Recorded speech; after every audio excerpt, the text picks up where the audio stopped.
Hello, everybody. Welcome. Thank you so much for checking out this session today. We're going to be talking about strategies for customer retention and expansion in 2024.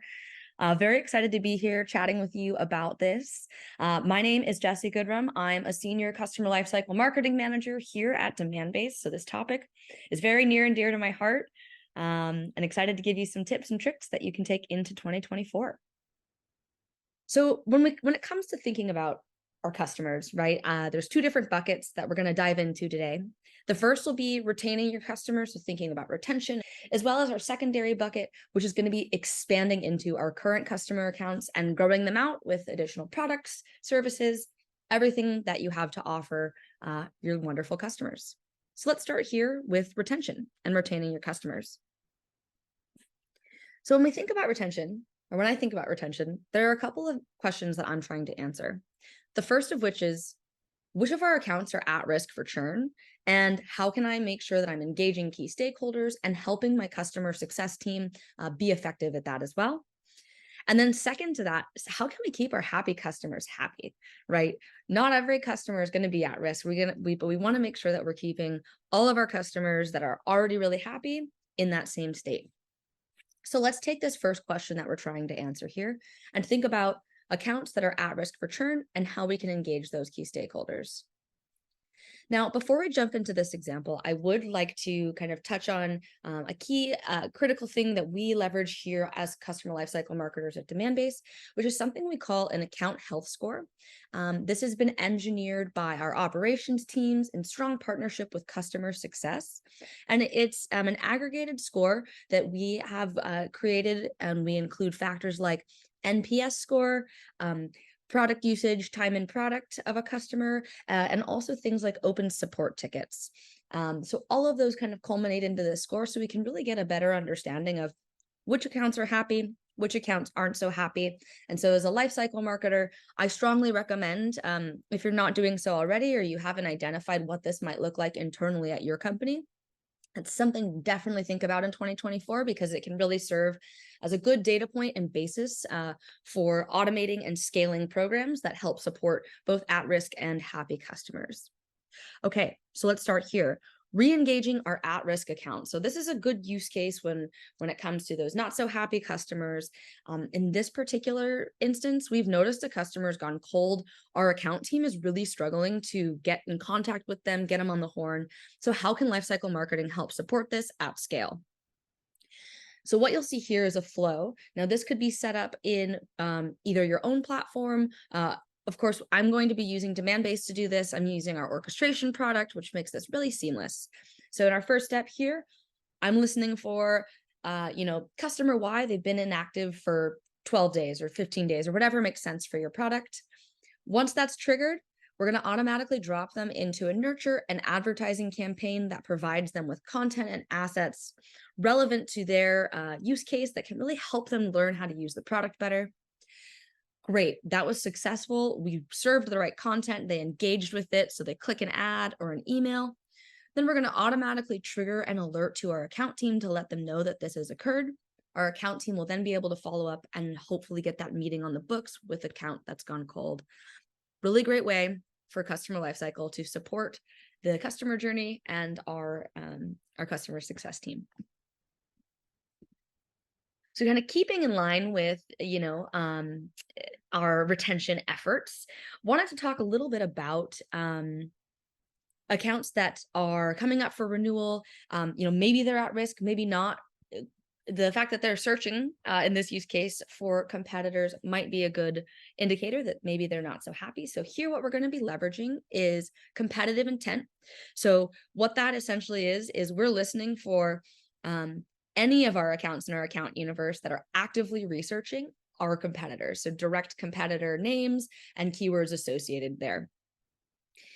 So how this will play out is, right, we're able to identify that we've got 214 accounts with open opportunities and renewals upcoming. Maybe in 2 quarters from now, we like to look about 2 quarters out, and golly, 157 of them are actively researching our competitors. This isn't great. This is a little bit scary, because this could mean that we are potentially projected 23.5 million at risk in our revenue. And that's just a quick aside based on our average deal size of 150.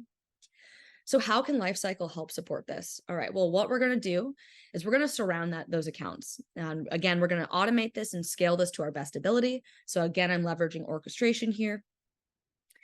But once we've identified those accounts, because we're listening for that intent, we are going to serve personalized ads to our buying committee across multiple channels. So display, LinkedIn, whatever the watering holes are that are pertinent to that particular committee. We're also going to internally alert our account managers and account teams to say, hey, you know what? Your customer is actively researching, X competitor. Get on the horn and start to talk about this on your calls, so it's not an issue when renewal comes about. And then lastly, we'll also go ahead and drop our key decision makers into a personalized nurture that is based specifically on the competitor that they're researching. So we can really make sure that our messaging is tailored and timely to kind of show the strengths that we might have against said competitor. So another avenue to think about as we think about retention for customers. And lastly, let's pivot a little bit back to that second question. If you remember, we talked about at risk, and then, but also we know we've got a ton of happy customers. So how do we keep happy customers happy? This is one of my favorite pieces to work on. And as you head into 2024, strongly encourage, again, the partnership with customer success to kind of identify key milestones that might happen throughout the customer journey, where we want to give them a pat on the back or celebrate them or get excited about the progress that they're making and the strides that they're making. So in this particular example, one thing that's very true to us for our customers that we get excited about is when our customers are able to complete all of Academy. It's a hefty feat, and it's one that definitely deserves to be celebrated. So again, on my end of things, I'm able to automate and scale this. So we listen for anytime a customer completes Academy training, we can trigger an action to send them direct mail, a congratulatory gift, which we like to let our customers choose what they'd like. So we'll typically send, a select set of e-gifts that they can then choose and redeem. We'll alert our account team to then follow up on that completion. And that's a really great way to kind of close the loop and continue to build rapport and partnership with a customer, right? So making them happy, surprise, and delight, but then another good touch point for account teams to just stay relevant, stay top of mind, and make sure customers feel seen and heard. Okay, so with that, let's talk a bit more now about growing your customers, right? So we've helped with our at-risk customers, and we're keeping them happy by celebrating their milestones. Now I think we can talk a little bit about and see which of those customers might be ready for growth and are interested in other products or services we might offer. So when it comes to growth, expansion, what questions are we trying to answer? First and foremost, what other products are my existing customers showing interest in? Right? So we talked a little bit about competitive intent, but here we might be thinking about which accounts have product specific intent. Another good one to kind of think about is what product specific pages are my customers visiting and looking at? Gives good intel there. And then with this set of information that we are able to derive, how can I then reach those accounts effectively and efficiently? So let's dive into these questions. Okay, so here you are seeing Demandbase's list building. This is what I leverage on a daily basis to really scale out these types of programs.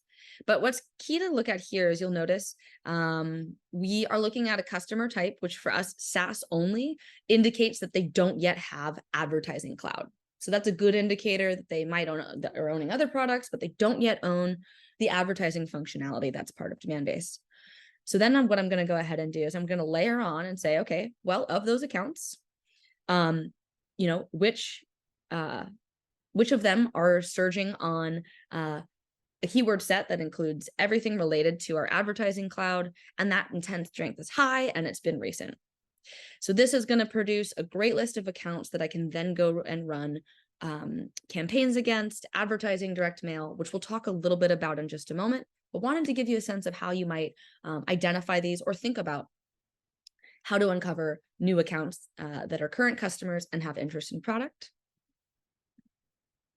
And then a second way to do this is also to look at, what product pages are your customers existing customers visiting. So you can see here, we're looking in Demandbase here, but same idea. We're going to look at Advertising Cloud. It's not support pages for Advertising Cloud, but these specifically, right? Account Intelligence, Advertising Cloud. So those will give you an idea of what they're interested in. And another kind of cool thing here too, is to say, well, what kind of content is going to then be helpful or relevant to share with folks, right? Someone searching on Advertising Cloud or visiting Advertising Cloud might really need something different than someone going to visit Account Intelligence. And you might even consider what you serve them to be something that pairs or complements the existing product they have. So for example, I might send an ebook or a guide to an existing ABX customer that includes a complimentary, hey, here's how ABX and Advertising Cloud work together. So just might give you a good insight there as how you can target your content. Okay, so we've talked a little bit about how to derive or think about where to identify existing customers that are surging, and I use surging from the intent example, that are interested in other product lines. So here's one example, bringing it back to direct mail. Direct mail is such a powerful tool. We love it here at Demandbase. But in this example, we see a customer that's been actively engaging, right? So they're generating engagement minutes. We know that that's a good thing. And then guess what? They've just visited a high value web page for a product they don't own. Awesome. What are we going to do? We're going to go ahead doing an auto trigger for a direct mail send of an e-gift card. Let that contact choose the e-gift they want, redeem the gift, and then we're going to alert our account team to follow up, give them all the info they need around who this person is, what they engage with, what they own currently, what they don't own. And then our account team is going to be able to follow up and hopefully have a very meaningful conversation with that contact regarding the product that they're showing interest in. All right, another cool one that we can speak to regarding expansion is leveraging both intent and advertising, again, in that scalable, automated way to grow our existing customer accounts. So another great play that we like to use here at Demandbase, customer accounts. We see that they're actively searching for another one of our solutions. So in this case, back to that list that we had built, it's a customer, they're showing intent for a product they don't yet own. We're going to go ahead and automatically add that customer to an advertising campaign specific to the product that they are searching on. Once our customer goes ahead and clicks through the ad and we're able to actually know who from the account engaged, we'll go ahead and add them to a nurture sequence based on the ad they engaged with. From there, they're going to be so excited that they're going to engage with the particular nurture sequence. And then what we're able to do is auto alert, again, our growth team to follow up, let them know that there's interest from a contact so that they should go forward and have a conversation regarding this piece. So those are just a few ways to think about how you can engage customers at scale while you are scaling, no pun intended, them out with new products or services that are going to really benefit them and complement the products they already own. So with that, that concludes this session. Thank you so much for joining and checking it out. I hope that you got some actionable tips and tricks that you can take with you into 2024 to really build out your lifecycle priorities, as well as some strategies around how you can engage both at-risk customers and retain them, and then expand into existing customers with new products and services. Thanks so much. Hopefully see you soon.